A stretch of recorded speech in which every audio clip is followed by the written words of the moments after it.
Welcome back, and looking forward to our guest today, Larry Sharpe. He's a management consultant, political activist, and the host of the Sharpe Way Show. He's a national organizing director of the American Values 2024, the RFK Junior Super PAC, and is formerly a teacher, U.S. Marine, and he also ran for governor in the state of New York in 2018 as a libertarian. He leaps tall buildings and he outruns locomotives. Larry, good to see you. How are you? Always good to see you, Perry. I just got back from outrunning a locomotive, so I'm a little bit tired, but I'm good now. You know, I don't know what you put on your cereal. Is it jalapeno? It is. It yes. is. That's how you deal with it. Good to see you, brother. That's the answer. Good to see you. Yes, Thanks for your time. Of course. So many questions. You know, as you know, the president said we're going to take over Gaza. Let me just come back and ask you a simple little question. The president's made some pretty wild statements. He's talked about Greenland, Panama, Canada, and now Gaza. Do you think he's running the risk of losing credibility for his next wild statement? I don't. And the reason why I say it is the advantage and disadvantage for someone like Trump, who is kind of that wild card. It's a disadvantage for us, his allies, the people who he's behind, because we don't always know what he's going to do. And we're often shocked more than anybody else is. But the advantage is for the people outside of us, they don't know what he's going to do. They're unsure which one is the real, which one isn't. Now, the advantage is at least if he makes it, they don't immediately go nuts. They realize, okay, he's saying it. What he's looking for is a win. This is how this guy negotiates. A lot of people don't like it. I get it. If you're saying, I don't like it, it's a gamble, it sounds horrible. I get it. There's disadvantages to it. But so far, it's been working for him, and I think he's going to keep doing it. If he does things that are outlandish and he gets what he wants in the long run, hey, let's keep doing it. I think that's where he's going to go. And so far, it's working. Let's hope it keeps working, because I think the idea of, you know, actually doing some of these things is a little bit crazy. But so far, it's been working, and he's doing something else, which is he's been putting on a full court press here immediately. I can't remember in my lifetime a president being so aggressive his first, month or two. He's being so aggressive, and he's doing it because the Democrats simply are not prepared to defend against this. They aren't. And they're clearly flailing. You're seeing how bad they're doing, how bad they're looking. They don't have an answer right now, and he's taking advantage of it. The timing for him to do this is perfect. So I think that's where my head is. Did you ever read the book, The Art of the Deal? I have not, no. Well, it's an interesting book. He wrote it years ago, I think, when he was involved with the Apprentice and all that. But the last part of the book is the explanation of what he's doing, and you just nailed it. Yes. I mean, if you go back, there's a big portion of the book on how he got Mar-a-Lago, but he got Mar-a-Lago by dealing with what he's dealing with now. Well, the issue you find with Trump, which is his skill set, which I'm going to have to bring up RFK Jr. because I always do. So they share this one thing, which is tenacity. They don't stop. The reason why Trump is president now is because he just doesn't stop. The Democrats threw a lot of stuff at him. Obviously, they did tons of things, and he just kept going. Now, you might say, well, what the Democrats did was stupid. It wasn't. For most people, it would have worked. Most people, if you impeach them twice, if you convict them 34 times, if you attack them in every way, shape, or form, if you call them every bad word in the book, if you basically call them Hitler, if you do all those things, most people do collapse. Those tactics usually work. In the case of someone like Trump, they don't. He just keeps going. He did it when he would look. I'm a New Yorker, just like him. We're both from Queens, right? I get this regard, what he does. And he keeps going. That's how you build things in New York. You just don't stop. You keep pushing through things. You push hard. RFK Jr. didn't stop, keeps pushing. That's why he's going to be HHS secretary. I think tenacity is a key aspect of this. And most people, he can simply win through attrition. And he's okay doing that. And there's another key aspect to this. It's not just being outlandish. It's also just you don't stop pushing. And the other side goes, fine, I would rather just give you something. I just don't want to fight anymore. I think that also happens. This past week is an indicator of the whole thing, and that was the threat of 25% tariffs on Canada and Mexico, and within 12 hours he withdraws it because they both ran to the table. I mean, that's the indicator, right? I think it's totally correct, yes. And every time this happens, look, the reality is something else, though, that we don't always get. Just because Trump won, and with a mandate, no doubt, doesn't mean the deep state goes away. Doesn't mean the establishment is all of a sudden gone. He still has to negotiate with them, even internally. Even the internal Republican Party, right? There's still establishment Republicans who are like, I don't like this Trump guy. I want to go back to the old ways, right? Even that's still existing. So he has to also negotiate with them, too. He has to make sure they feel good. He has to make sure they're okay. If he just tries to bulldoze them, they'll try to stop him on principle. And don't get me wrong, they want Trump to move forward, but they don't want to lose all their power either. So he is actually negotiating in multiple ways here. It isn't as simple as one might think. Isn't that a little hypocritical, though, Larry? I mean, you think about it. And I'm former chairman of the party in the state of Oregon. Our son served in the Oregon legislature for 14 years. So we got the dirty T-shirts and the stitches here. Yep. Every Republican runs on doing what Trump is doing, and now they're mad at him for doing it. Correct. Because, well, the thing to remember is for a lot of the people running, and I mean, you know this, you've been in the party, you've seen the people who run for the right reasons, and you've seen the people who run for the wrong reasons. Exactly. And sometimes the people who run for the wrong reasons find themselves in power. You've seen it happen. I have too. It does happen. And some of them are still in power now. And those people still have power. They have been around, and they care more about their own personal power and people getting paid than they care about doing the right thing. All right. I think we have to accept that's still true. There's still part of the Republican Party that's still there. Let me come back to Gaza just for a moment. This is a big one, and it is off the wall. It took Netanyahu a little bit by surprise during the news conference, but obviously they had talked about it. He wasn't totally surprised, but I think President Trump took it to another level. And in the meantime, late yesterday, he said the meeting between himself, Prime Minister Benjamin Netanyahu, and Donald Trump, President of the United States, was the strongest meeting between those two countries ever. So what do you think the president has in mind with Gaza? I think he has to make sure that the military-industrial complex gets paid. And that sounds terrible, I know, but I think it's true. And that means if we're going to start winding down wars, he wants to wind down the war in Ukraine. He wants to wind down the war in Gaza. How do these contractors get paid? Through rebuilding. That's how they get paid. The military-industrial complex doesn't necessarily want to kill people. It wants to sell stuff and make money. That's what it does. And sadly, a lot of America's commerce, a lot of America's manufacturing is tied to the military-industrial complex. About 50% of American manufacturing is somehow tied to the military-industrial complex. Not always weaponry, but other things that go into it. So you want to make sure they're still doing that. Well, if you're not going to start selling these weapons, let's start rebuilding things. So if you can rebuild Ukraine, if you can rebuild Gaza, the first step is trying to figure out how to rebuild Gaza. The next one's how to rebuild Ukraine. But the problem is you have to rebuild Gaza first. Why? Timing. You cannot let the Ukraine war end before the Gaza war ends. Why? If the Ukraine war ends or the Gaza war ends, all of those mercenaries now need some place to go. You don't want them in the Middle East. You don't want them in Gaza. You don't want them in the Middle East. It already started in Lebanon. It began already in Lebanon. Right? But the Russians right now are in a very bad spot. The Russians can't stop any of this. They don't have the cash. The Iranians can't do anything right now. They don't have the cash. They don't have the bodies. Russia is completely taken care of in Ukraine. If that war ends, Russia will now have funds and bodies and materiel to support something going on here. So we fix Gaza first, then we fix Ukraine. It's one in the other, just like that. That's why he's pushing Gaza now. That's the reason why he pushed it so hard. He knows he has to fix it before Ukraine. That is very insightful. I have never heard that one. Thank you. That is very insightful. In the meantime, is it also a little bit... Think about this. He's talking about Gaza right now. In the past, you would have had the Iranians do something, say something, and be involved. You would have had the Russians do something, say something, be involved. The Iranians have been devastated since Syria fell. They can't do anything. They can't resist. The Russians cannot resist. Syria fell. They can't resist. The Russians are trying to retain. They have 2 bases in Syria. They want to retain their bases in Syria. If they retain their bases in Syria, the Russians see that as a win. We get bases in Gaza. For sure we will. There's no doubt. And we'll see that as a win. So we both get bases there. The Russians did with Ukraine. That's the timing issue here is critical. Gosh, brilliant.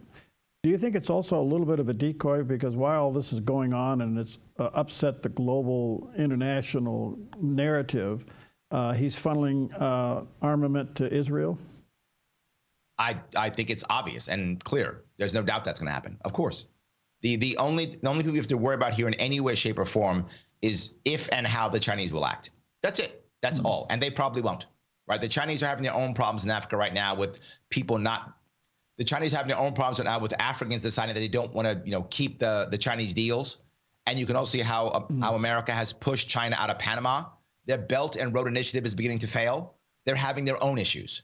The question is, how do they then fix this? Can they get involved in this? I wouldn't be surprised if the Chinese actually come into Gaza in some way because they've lost the Panama Canal. I wouldn't be surprised if they come in some way to try to make this up and get that Belt and Road Initiative moving again. All right. So yes, this is a bigger issue. Oh gosh, your insight is amazing. Let me take a quick break. Go to Larry's website, sharpeway.com. There's a picture of the landing page, and check out his podcast, sharpeway.com. We'll be right back.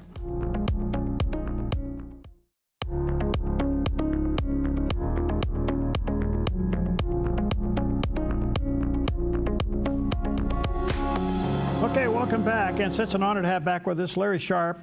Larry, by the way, he's got a lot of things going on, but you want to check out his host of the podcast, The Sharpe Way Show, and he does have a website, sharpeway.com, and there's the picture of the landing page, and you can click on there and get led around to a lot of good things. Larry, again, thank you for your time. Your geopolitical analysis is amazing. Thank you. Thank you. I'd like to dig down on that a little bit more, and we'll have you back on. But a couple of things. You worked hard with RFK Jr. He got through the committee. He's up for the vote. And then all of a sudden we saw what happened to Russell Volt yesterday, and you kind of go, oh, my stars. Is RFK Jr. in for that? I think he's going to be fine. I really do. I think he's going to be fine. I'm not concerned. They always throw things at him. And again, he's tenacious. And I think in the long run, he's going to be fine. I was concerned a little bit when it came to Cassidy from Louisiana. I was a little concerned. But now he's turned. Also, Tillis from North Carolina. He literally called him a disruptor and said, that's what we need, right? The reality of it is we do need a disruptor. The problem with right now is the Democrats, for them to go against him, they have to do what seems crazy, which is they have to support their broken system with no answers, right? That's the problem. They have no answers. So all they can do is insult, attack, and say, well, your guy is bad. Okay, but what is your answer? And Americans have said, and you can see it with Doge, you can see it with Elon Musk, you can see what's happening. Americans have said, I got it, Democrats. You're mad, but you don't have an answer. And we need an answer. And fine, we'll just break it then. We know that Trump can be a bull in a china shop, and we've still let the bull go in a china shop. We're okay with it. Okay. I think, RFK Jr. was not on our radar until he gave the speech when he shut his campaign down and joined and endorsed Trump. All of a sudden, this passion of this man, I don't think any of us had any idea what makes him get up in the morning, and his concern about health overall of Americans and the food chain. That scares a lot on the left, and I can't help but think that HHS is in for a new day. Without question, right? You see already the HHS is trying to make some changes already.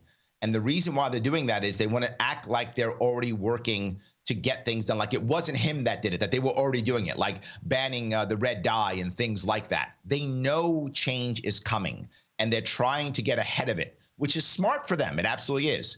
The worry that I have is, will the more, what would I say, the permanent Washington, will they try to slow things down? This is why you have to add Doge to this, because what will happen? Immediately, this is why the brilliance of the shutting everything down ploy was so good. And here's why it worked. They even said it. They know that a lot of these agencies will purposefully delay and slow things down. And the senators even mentioned this, that it's the second we shut it all down, all of a sudden these agencies started complying. Because what Trump basically said is, and this is what his threat actually was, people didn't see it, this is what it was. Okay, if you don't do what we say, we're just not going to pay you. You just aren't going to get paid. And they went, whoa, now you mess with my money. Okay. When did you want the report by Mr. Kennedy? What day was that? Yeah. What was the report you needed? Let me get that to you all of a sudden. Because they thought that no one would do that. And Trump said, I'm pausing and not shutting down, because shutting down will be illegal. but he can pause. That's legal. And he said, I'm going to pause till we figure things out. Well, if you don't give me those reports, I can't figure things out. I guess you don't get paid until you do your job. That was the critical aspect, and that's why I think we have a good shot at making change because of what Trump did that first week. One of the first preemptive strikes was giving them a buyout. I mean, that sent a big signal, didn't it? Yes, absolutely. So he basically said, if you don't like it, you can leave. I'm not scared. And if you stay and do what I say, I'm not paying you for I don't know how long. That might be a week. Yeah. That might be 3 months. Oh, well, I hope you have enough money in your bank account for a mortgage. I hope you're good. Or do your job, give us what you want. So people didn't realize that's what that really was. It worked perfectly. That deadline was extended by the court the other day. Okay. What do you think of the elimination of DEI? Look, I want to be very forward so I don't get yelled at by the all police. Diversity is a wonderful idea. DEI is a terrible idea. DEI is not diversity. That's not what it is. You can get diversity by changing processes in hiring. You can get diversity by changing how you look for people. You can gain diversity by changing your status. There's many ways of getting diversity. And the key aspect in any organization is not necessarily diversity of physical characteristics. The goal of any organization should be diversity of thought with unity of purpose. If anyone can achieve diversity of thought with unity of purpose, you have increased the odds of your success in any organization. So I want to be clear, that is a good idea. Okay. DEI is a terrible idea because DEI always creates two things. It creates quota systems, which never work, and it creates zero tolerance policies, which always fail. And on top of that, it then creates an environment where people don't trust each other. Yep. And it puts a focus on something that has no value. And the Democrats are seeing that right now. The DNC is focusing not on their losses they had last year to become a better party. No, they're focusing on I'm not joking, the gender of their officers. Yeah. That is their focus. So the only thing I can say for companies and agencies, primarily companies now that are left holding strong to DEI, wait till they get sued by the very person they're trying to protect. Yes, absolutely. Yes. And look, it will the reality happen. of it is, it will happen. Yes. Yeah, it will happen. And they don't care because it's not their money. Yeah. That's the problem. Well, there you go. They don't care. It's not their money. Yeah. If it was their money, they would care, right? Yeah. Most organizations that are private organizations actually care about real diversity. Yeah. Most of them actually want to becoming more diverse, right? And look, I can say this. In 2018, when I ran for governor, City and State did an actual article on all 5 campaigns that were running that year. Mine was the most diverse. And that's them saying it, not me. And I'd never have a DEI policy. I just picked the best people with a broad range of recruiting. You can become diverse if you change your processes. You do not have to have DEI policies. One last question, and that is, did you have any idea that U.S. aid was so corrupt? Yes, absolutely, 100%. I was not shocked at all. The second that happened, I was so happy. I'm so glad that he's doing what he's doing. And this is the funny part. You look at what's happening throughout the world. You look at what's happening. And the Democrats did not get up in arms, right? Trump won. They got mad and said, we're going to have a peaceful transition. He's going to, pause things and we're mad, but we'll move on. He's going to, whatever, take over Gaza. We're mad. He's going to take over Canada. We're mad. All of a sudden, you hit USAID, and they're protesting in the streets, and they're jumping up and down, and they're going crazy, and they're going to fight, and they're resistance all of a sudden. Why? Because they're corrupt, and that's their money. Now you're messing with their money, and you can see it. That's why I'm so happy that this attack on USAID was exactly the right answer. How in the world can the left defend the money that went through U.S. aid, billions of dollars that went to foreign countries to do nothing but to promote LGBTQ? Because they got paid on it. Because their donors were happy. Because they made money on it. Because half of those things that were sent, I mean, you and I'm happy to say this. Half of the money that went out there didn't go to anybody but some warlord or some corrupt guy. There probably wasn't even a trans opera at all. It was probably just some guy who was some local thug who got his cash, right? There probably even wasn't a thing. He probably made that up. We don't even know if that even happened. So this is all fronts for things like CIA operations, bad things happening, people getting kickbacks. That's what this is about. Forgive me stepping on you real quick. So is it true that the CIA used U.S. aid to funnel money to go after Trump? That I don't know, but that makes total sense. I would believe that, but I don't know if that's true. Okay. Gosh, you're amazing. When do you sleep? I'm jumping over tall buildings, you said, or something, right? So yes, I'm doing that, I'm practicing. Where can people get your show, Larry? Please, if you want to, head over to YouTube and check The Sharpe Way on YouTube, or The Sharpe Way on Facebook or Twitter. I'm on all the things. Okay, that's called The Sharpe Way. And he does have a website, thesharpeway.com. There's a picture of it. Larry, 20 seconds. What's the biggest thing on your mind right now? My biggest worry right now is how will we wind up ending the Ukraine war this year? That is what I want to do. I hope we can do it. Okay, good to see you. Thanks for your time. Can we get you back? Of course, absolutely. Always good to see you, my friend. Good to see you. God bless you, pal.